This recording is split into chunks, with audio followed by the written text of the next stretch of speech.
Welcome everybody. So today is R.U.OK. Day, and I want to talk about our minds, our most precious and valuable resource, and how we can be proactive in looking after our mental health and well-being by practicing mindfulness.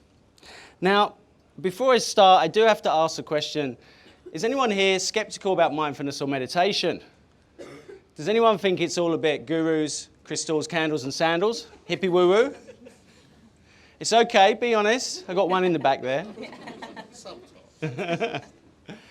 Well, what if I told you that Steve Jobs said that mindfulness allowed him to see the big picture? Novak Djokovic and LeBron James use it to block out distraction and find their flow. LinkedIn's CEO Jeff Weiner, Twitter's Jack Dorsey, Ray Dalio, Arianna Huffington, Oprah, Jay-Z, and Bill Gates are some of the world's top performers who practice mindfulness to help them perform at their peak. Now, any Formula One fans here today? There's got to be a couple, right? So, the Mercedes Formula One team, the most successful team in the history of F1. Recently, their boss, Toto Wolff, came out and said one of the keys to Mercedes' complete dominance of Formula One was, we do mindfulness. They rolled mindfulness out to all 1,000 members of the Mercedes team.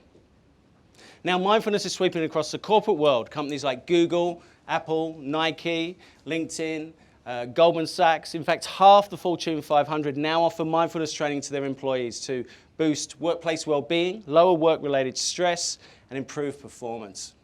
Now, mindfulness is being taught in hospitals, prisons, schools, and even the military and the police are all turning to this simple, secular, scientifically validated exercise for the brain.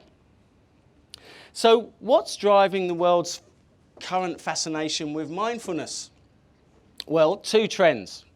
The first one, you won't be surprised to hear, is stress. We're living in a world that's very volatile, uncertain, complex, and ambiguous. We're all struggling with time scarcity, hyperconnectivity, information overload, constant distraction. We all feel overwhelmed. We can't switch off or unplug, and it's taking its toll. We can't concentrate. According to Microsoft, we've got the attention span that's shorter than that of a goldfish. I'm not quite sure how they worked that out. You'll have to ask Bill about that one. And we're having problems with our sleep. We're in the midst of a catastrophic sleep loss epidemic, and I want to talk about sleep a little bit later on and give you guys some tips. And stress and anxiety are skyrocketing. In fact, the World Health Organization now says that 1 in 4 people in the world will be affected by a mental or neurological disorder at some point in their lives. Around 450 million people currently suffer from such conditions, placing mental disorders amongst the leading causes of ill health worldwide. And according to the World Health Organization, depression will be one of the biggest health problems worldwide by the year 2020. Anyone here never feel stressed? No? No, it doesn't matter if you're a full-time puppy cuddler. We all feel stressed, right? But we're going to look at how mindfulness is really effective at helping us to deal with stress a little bit later on. Now, the second trend that's driving the world's fascination with mindfulness is the science. In 2006, there were 64 published journal articles on mindfulness and meditation. As of today, there's 6,875, confirming the benefits of practicing mindfulness meditation, not just for our mental and physical health, but also for our performance. Now, through a process called neuroplasticity, scientists have shown that mindfulness meditation rewires and retrains the brain, actually changing the physical structure. And the list of proven benefits: an increase in our resilience and emotional intelligence, better memory, attention span and reaction speed, improved concentration, focus and creativity, clearer thinking and decision making, better sleep, a reduction in pain and the emotional reaction to it, and a stronger immune system. Now, meditation also helps with our stress, anxiety and depression as well. So there's some great benefits there. So today, over the next 40 minutes, I want to talk about the science of mindfulness. What is mindfulness? The benefits and the costs of living unmindfully. I want to talk about the difference between mindfulness and meditation, and the stress response, and how meditation is extremely powerful in helping to prevent and diffuse stress. And I want to talk about how mindfulness can help us build resilience and why sleep is essential to optimal mental performance and some tips to help. Now, also today, I'm going to guide you guys through a couple of very short mindfulness meditations. You're looking a bit worried here. Now, don't worry, we won't be sitting cross-legged. I won't be lighting incense. We won't be holding hands. And no oms, I promise. All right? Now, I do have to ask the question, though, does anyone here practice mindfulness or meditation? Okay. A little bit of an enlightened audience. That's always good. Yeah, look, I came to meditation 27 years ago. At the time, I was really struggling with stress, overthinking, over-worrying, and I've had a daily meditation practice ever since. It's the most important thing that I do every single day. So hopefully today, by the end of this session, I'll inspire some of you guys as well to start your journey. All right. So what is mindfulness? Well, to understand what mindfulness is, I find it really useful to look at what it means to be unmindful first and what this actually costs us. Now, has anybody here ever had a conversation with someone where you weren't really listening? Your attention had gone off and you hadn't heard a single word they'd said. Yeah, we all do that, right? What about when reading or studying a document? You got to the bottom of the page, your mind had drifted off earlier, you hadn't taken in any of that information. All right. Glad I got you in the front row. And what about when you got in the shower this morning? We're already here at work, thinking, planning, worrying about your day ahead. I showered here. You showered here, okay, he's sorted. Now, a famous Harvard study showed that we spend 47% of our waking hours thinking about something other than what we're actually doing. Unlike other animals, we humans are really good at thinking about what isn't going on around us, contemplating events that happened in the past, might happen in the future, or might never happen at all. Now, this mind-wandering, or autopilot, is the human brain's default mode of operation. And research shows that it not only makes us very unproductive, it also makes us unhappy. A wandering mind is an unhappy mind. So today you guys are doing a 40-minute mindfulness session, but for half the time you're going to be somewhere else thinking about the past or the future. Well, hopefully not, or I'm not going to be doing a very good job of teaching you guys to be mindful. Now, can anyone tell me what might be the costs of our minds constantly wandering like this? Can anyone see any problems when our minds are focused on something other than what we're actually doing?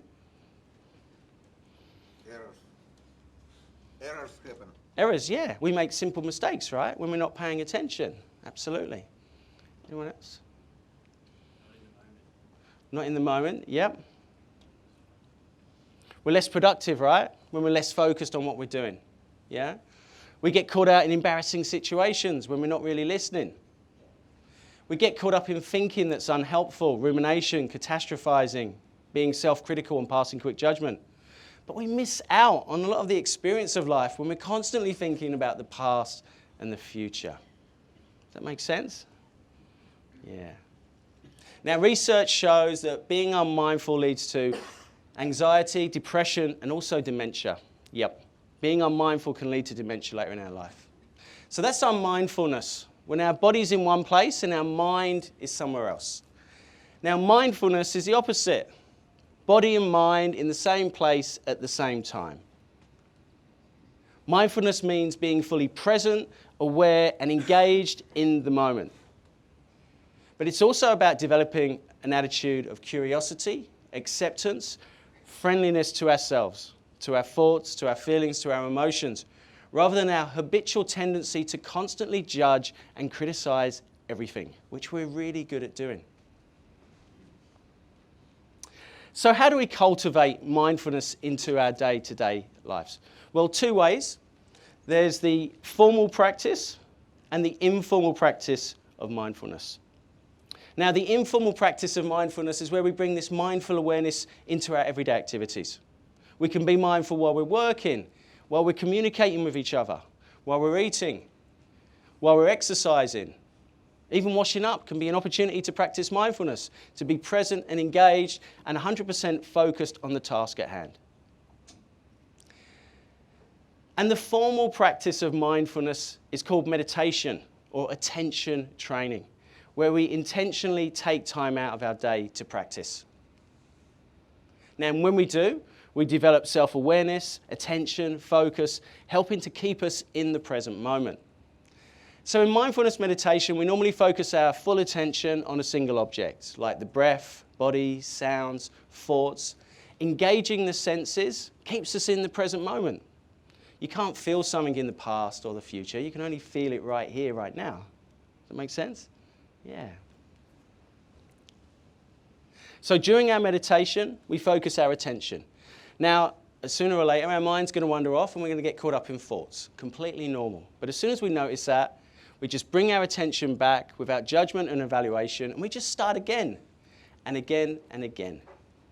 Now, every time we bring our attention back, it's like a bicep curl for our brain. We're building our attention muscle so that over time, with consistent practice, we find that our attention wanders less frequently, and when it does, we're able to notice it a lot quicker, and we can bring it back a lot faster, which is pretty important in our world today, where we're constantly distracted all the time. Yeah. So we can think of meditation as being the exercise that cultivates mindfulness. And in the same way that we exercise to look after our physical health and well-being, meditation is exercise for our mental health and well-being. And in the same way we don't go to the gym and do a couple of push-ups and expect to see results, it's the same with mindfulness. It's cumulative. We need to do the practice every day to get the benefits. Now, research from Harvard showed that beginners who practice mindfulness actually start to grow the grey areas of the brain associated with learning, memory, self-awareness, and compassion. It's called the hippocampus. Meanwhile, the area of the brain associated with stress, the amygdala, actually starts to shrink. And the good news is that it only takes 10 minutes a day to get these benefits. 10 minutes a day. We can all find 10 minutes in our day, right, to look after our minds. Yeah. So, when we practice for 10 minutes, what we find is that we bring this calm, clarity, and focus into the other 23 hours and 50 minutes of our day. That's what happens when we practice.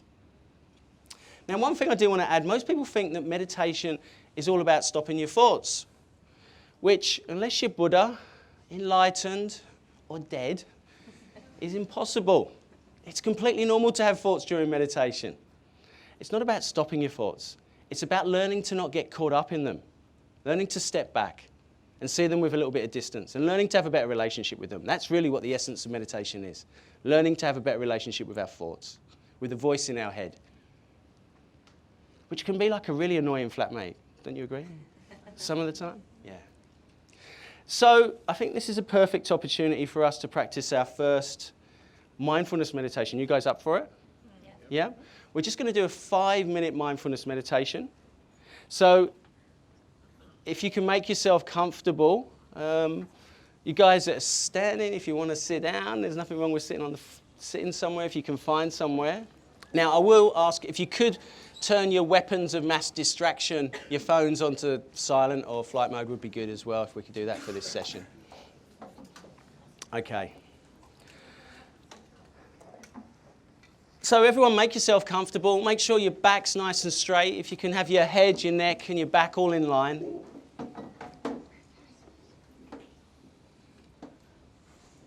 And then just slowly closing the eyes if that feels comfortable. Or you can just lower your gaze gently in front of you in a very loose and unfocused way.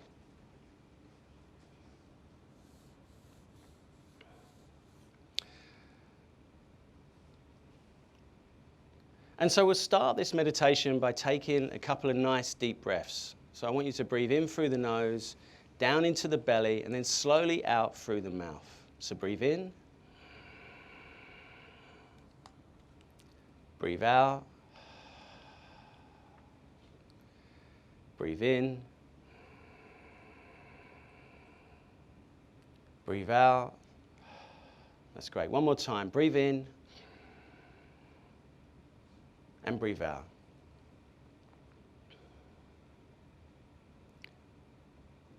And then just allowing the breath just to return to its natural rhythm.